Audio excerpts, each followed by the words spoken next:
Nahi genuena zen gure ikasleak modu integral batetan hezitu. Beti eman zaio garrantzi gehiago akademikoari, baina gure ustez alderdi emozionalak pisu handia dauka.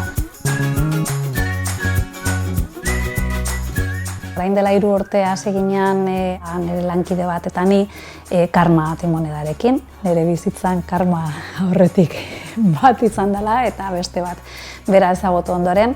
Bai irakasle, bai pertsona bezala, era nolakoa den, berak zer adierazten duen, nola erakusten gaitun, humiltasuna, errespetoa, nik gauza hori beste balore bat eman diet. Ikasketa horretan beraz da garrantzitsuena, zu zara.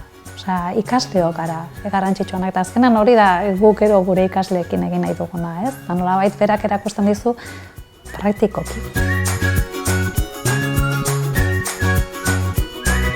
7 urteko aurrek jakitea beraien burmuina nola lan egiten duen, nolabait nola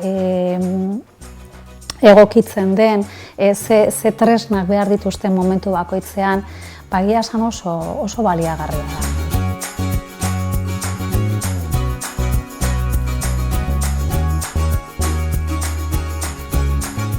Batez ere tutoritza orduak oso ezberdinak dira gaur egun.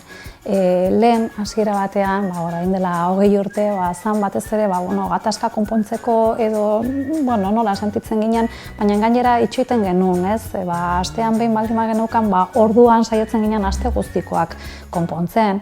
Eta gaur egun guztiz aldatuta dugu hori.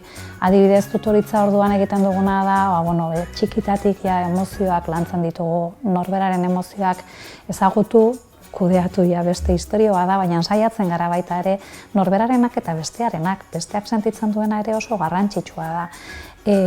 Horretan ibiltzen gara, erlajazioak, talde kohesioa asko lantzen dugu, gure lan metodologi nagusiena ikasketa kooperatiboa da, baita ere, Montessori txikiak direnean, baina gero ikasketa kooperatiboa eta hor lan kohesioa oso potentea izan behar du.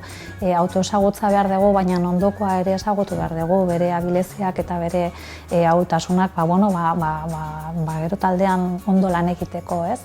Eta tutoritza ordutan guzti hori egiten dugu, aurrak ondo egotea nahi dugu. Ondo ikasiko dute, seguro, baina ondo ez baldin badaude emozionalki, ongizate emozional bat ez baldin badago, aurrek ez du ikasiko, eta gainera ez da ondo egongo, ezin izango du bere bizitzan aurrera egin. Gu hemen bi gauza ditugu bereiztuak, baina batera digoaztenak. Lehenengo mailatik aurrera sartzen dugu karmaren beste metafora bat. Metafora da gure burmuina heltze badela eta heltze horretara gauza asko iristen direla eta momentu batean eztanda egiten du. Heltzea izan daiteke edo tximistak izan daitezke, baina tximistei aurre egiteko pararraioak edo ditugun bezala, guk ere gure bizitzan alditugula, tresna batzuk erabili horri aurre egiteko. Guk hemen gatazkak egunero ditugu. Egunero izan nahi ditugu, ze beti esaten dugu, handitzeko eta hazteko aukera izugarri ona direla, baina gatazka horiek konpontzen ikasi behar dugu. Eta hor sartzen dugu beste bigarren gauza garrantzitsua eta dira adostokiak.